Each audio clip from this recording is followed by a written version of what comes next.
ہم جب بلوچستان پہ گفتگو کرتے ہیں، لکھتے ہیں، بات کرتے ہیں، لوگوں کو بلا کے کوئی ڈسکشن رکھتے ہیں، تو ابھی تک یہ پرابلم ہے کہ بلوچستان کی تاریخ کا صحیح ادراک نہیں ہے. عام پاکستانیوں کو بھی اس کا ادراک نہیں ہے، اور بلکہ جو لوگ بلوچستان میں رہتے ہیں ان کو بھی، بہت سے لوگوں کو اپنی تاریخ کا پتہ نہیں ہے، اور وہ یہ سمجھتے ہیں کہ شاید یہ جو بلوچستان میں اس وقت ایک کشیدگی ہے اور ایک علیحدگی پسندی کا رجحان ہے، یہ بس ابھی پچھلے 5-6 سال میں یہ ہوا ہے. اس پر ہمیں بہت احتیاط کے ساتھ لوگوں کو سمجھانے کی ضرورت ہے کہ یہ جو ہسٹری ہے ہماری، جو ہم نصاب پڑھتے ہیں کالجوں میں، اسکولوں میں، جو نصاب ہمیں پڑھایا جاتا ہے، اس میں ہمارے کچھ ہیرو تو ہیں، لیکن بہت سے ہیرو اس میں مسنگ ہیں، لاپتہ ہیں، وہ جن کا تعلق بلوچستان سے ہے، جن کا تعلق صوبہ خیبر پختونخوا سے ہے، جن کا تعلق سندھ سے ہے. اور جو پنجاب کے لوگ ہیں وہ جانتے ہی نہیں کہ جو پانی پت کی لڑائی تھی، اس پانی پت کی لڑائی میں احمد شاہ ابدالی صاحب کے ساتھ جو میر نصیر خان تھے، اس وقت جو کلات کے حکمران تھے، وہ بھی شامل تھے، اور وہ جو فتح ہوئی تھی مرہٹوں پر، اس میں بلوچوں کا بھی کوئی کردار تھا. اور اسی طرح وہ یہ بھی نہیں جانتے کہ جو خان آف کلات تھے ان کا قائد اعظم کے ساتھ کیا تعلق تھا، اور قائد اعظم کو نہ صرف انہوں نے بلوچستان میں مسلم لیگ کو منظم کرنے کے لیے مالی امداد دی، قاضی عیسیٰ کی، بلکہ انہوں نے بڑی امداد کی، بلکہ جب قائد اعظم پر ایک قاتلانہ حملہ ہوا تو خان آف کلات نے اپنے 2 بلوچ گارڈ تھے جو کہ ان کے خود شاہی رائل گارڈز تھے، وہ قائد اعظم کو دے دیے، اور ان کی جو تنخواہ تھی وہ خان آف کلات خود ادا کرتے تھے. یہ تو تھا ان کا ایک تعلق قائد اعظم کے ساتھ. لیکن اس کے بعد پھر ایک ایسا بھی وقت آیا کہ جب 4 اگست 1947 کو خان آف کلات نے قائد اعظم اور لارڈ ماؤنٹ بیٹن کے ساتھ بیٹھ کے ایک ڈسکشن کی، مذاکرات ہوئے، اور یہ طے ہوا قائد اعظم کی کنسنٹ سے کہ کلات جو ہے وہ ایک انڈیپینڈنٹ ریاست ہوگی. اور پھر 11 اگست کو اس سلسلے میں سمجھوتا بھی ہو گیا. 14 اگست کو جب پاکستان بن گیا تو اس کے 24 گھنٹے کے اندر اندر کلات کی آزادی کا اعلان ہو گیا، اور اس وقت کلات پاکستان کا حصہ نہیں تھا. پھر اس کا الیکشن ہوا، ان کی ایک اسمبلی بنی جس کے 2 ایوان تھے، اور پھر قائد اعظم نے ریکویسٹ کی خان آف کلات سے کہ آپ پاکستان میں شامل ہو جائیں. اور خان آف کلات جو ہے انہوں نے کہا کہ ہم اپنی اسمبلی میں ڈسکشن کریں گے اور کنسنسس کے بعد ہم کوئی اعلان کریں گے. اور جب وہ ڈسکشن شروع ہوئی، ابھی وہ اس کا کوئی نتیجہ نہیں نکلا تھا کہ کوئٹہ سے ایک جرنیل صاحب جو ہیں ان کو آرڈر ملا، اور انہوں نے کلات پر حملہ کر دیا، اور 1948 میں آپ نے اس پہ قبضہ کر لیا. قبضہ کر کے آپ نے زبردستی الحاق کی دستاویز پہ دستخط کروا لیے.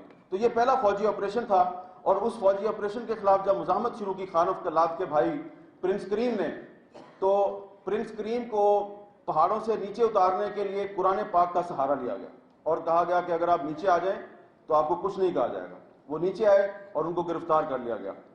پھر 1955 میں جب ہم نے 1 یونٹ بنایا تو اس 1 یونٹ کے خلاف مزاحمت ہوئی، اور وہی جو خان آف کلات تھے اور پرنس کریم تھے، ان کا مطالبہ صرف یہ تھا کہ بلوچستان کو اس کا جو تشخص ہے وہ دے دیا جائے، بلوچستان کو ایک علیحدہ صوبہ تسلیم کر لیا جائے. لیکن نہیں ہوا، اور پھر 1958 میں دوبارہ ایک فوجی آپریشن ہوا، اور کلات کی جو جامعہ مسجد ہے اس کے مسجد کے مینار پہ جو کلات کا پرچم لہرا رہا تھا، اس پرچم کو گرانے کے لیے اس مسجد پر بمباری کی گئی. اور جب وہ مسجد تباہ ہو گئی تو پھر نواب نوروز خان نے ایک دوسری مزاحمت شروع کی. ایک دفعہ پھر نواب نوروز خان جن کی عمر 90 سال تھی، ان کو پہاڑوں سے نیچے اتارنے کے لیے ایک دفعہ پھر قرآن پاک کا سہارا لیا گیا. ایک دفعہ پھر اس وقت کرنل ٹکا خان تھے جو بعد میں جنرل ٹکا خان بنے، انہوں نے نواب نوروز خان کے ساتھ دھوکہ کیا، گرفتار کیا.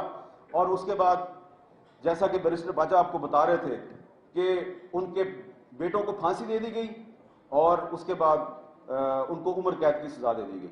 تو یہ بار بار قرآن پاک کو بیچ میں لا کے آپ نے بلوچوں کے ساتھ دھوکہ کیا، یہ بات پنجاب کے لوگوں کو نہیں پتا. یہ آپ کو بتانے کی ضرورت ہے، کیونکہ پنجاب ہی میں سب سے زیادہ جو ہے اسلام اور نظریہ پاکستان کے لمبردار ہیں. ان کو یہ بتانے کی ضرورت ہے کہ آپ کے جو بزرگ تھے انہوں نے بلوچوں کے ساتھ قرآن پاک کے نام پر کون کون سے دھوکے کیے ہیں، اور یہ وہ تاریخ ہے جس نے کہ ایک نفسیات کو جنم دیا. اور پھر اس کے بعد 1962 میں